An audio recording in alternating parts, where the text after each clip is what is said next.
Olá pessoal, tudo bem com vocês? Aqui é o professor Josiel de Geografia e a aula de hoje é sobre rios, bacias hidrográficas e lagos. Os rios podem ser definidos como fluxos de água que percorrem um trajeto específico por um vale a partir dos pontos mais elevados do relevo, onde estão localizadas suas nascentes, até as porções mais baixas, desaguam em outros rios, lagos, mares ou oceanos, no ponto chamado de foz ou desembocadura. A ciência que estuda o funcionamento e as características dos rios é a hidrografia. A área drenada por um rio principal e seus afluentes é chamada de bacia hidrográfica. As partes mais elevadas do relevo, que delimitam duas ou mais bacias hidrográficas, são os divisores de águas.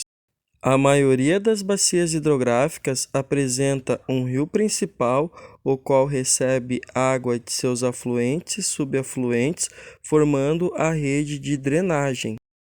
Os rios podem ser classificados de acordo com o tipo de relevo que percorrem. Os de planaltos são aqueles que passam por áreas com grandes desníveis altimétricos, sendo comum a existência de quedas d'água e corredeiras.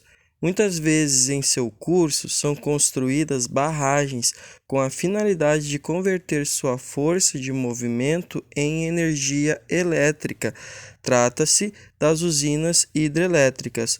Alguns importantes rios brasileiros, como o São Francisco e o Paraná, apesar de terem trechos planálticos, são navegáveis em boa parte de seus percursos.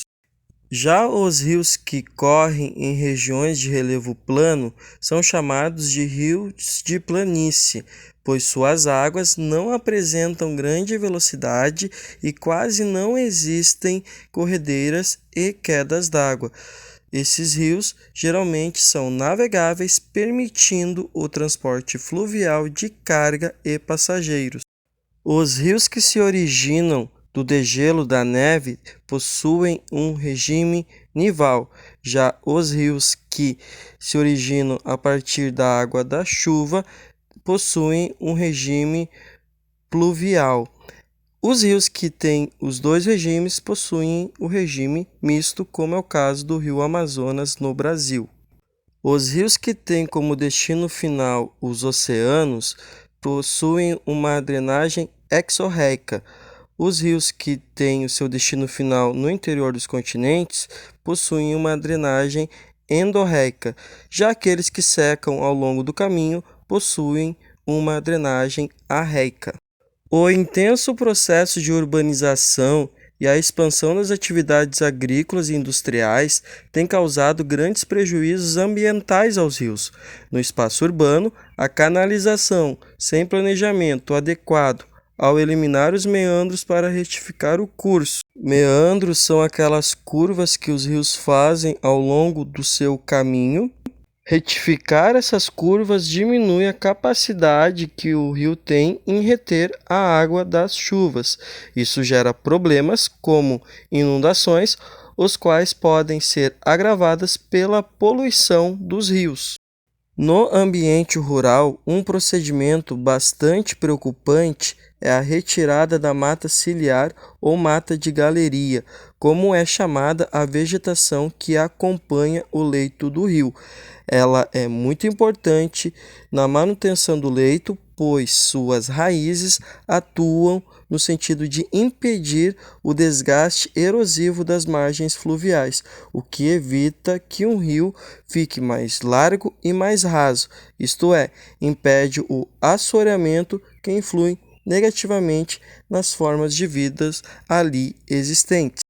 O assoreamento é o processo de deposição de sedimentos nas margens e nos fundos dos rios, mares e oceanos.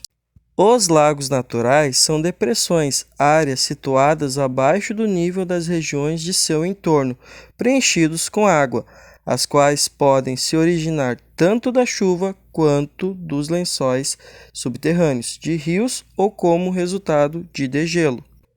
Podem ser constituídos tanto de água doce quanto de salgada.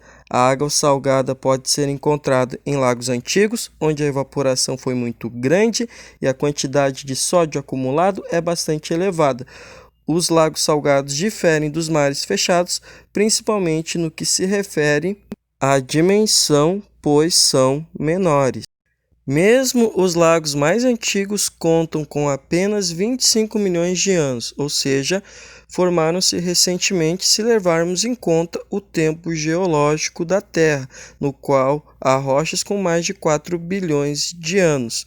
Eles também podem ser artificiais quando são construídas barragens para a geração de energia ou para a captação de água a fim de abastecer o consumo nas grandes cidades, ou também feitos açudes para a piscicultura, ou seja, a criação de peixes. Então era isso, pessoal, uma aula sobre recursos hídricos, bacias hidrográficas, rios e lagos. Espero que vocês tenham gostado. Fiquem agora com o som de várias cachoeiras. Um forte abraço e até a próxima.